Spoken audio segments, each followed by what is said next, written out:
জাহান্নামের সর্বনিম্ন শাস্তি, দুটা জুতা পরিয়ে দেওয়া হবে পায়ের নিচে।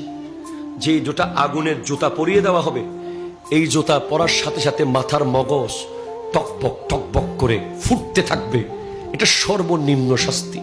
জাহান্নামের খাবার হাদিসে পাক এসেছে জাক্কুম। যে জাক্কুমের একটা ফোঁটা পৃথিবীর কোন জায়গায় পড়লে গোটা পৃথিবী তিতা হয়ে যাবে, তিতা। এই পৃথিবীতে আর কোনো মিষ্টি ফল জন্মগ্রহণ করবে না।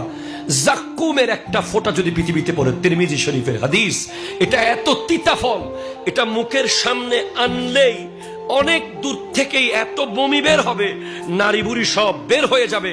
এগুলো আবার ঢুকিয়ে দেওয়া হবে, আবার জাক্কুম দেওয়া হবে।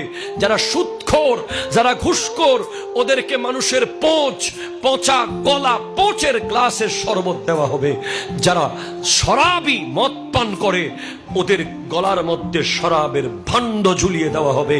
যারা জিনা করে, যারা পরকীয়া প্রেমে লিপ্ত, ওদেরকে জাহান্নামের ভয়ঙ্কর এক আগুনের ড্যাগে ফেলে দেওয়া হবে।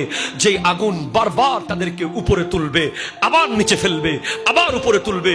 যে সমস্ত নারীরা স্বামীর বিছানায় পর পুরুষকে বসিয়েছে, যে সমস্ত নারীরা স্বামীর হক অন্যজনকে দিয়েছে, পরকীয়া করেছে, জুলুম করেছে, তাদের স্তনের মধ্যে প্যারাক মেরে জাহান্নামে লটকিয়ে রাখা হবে।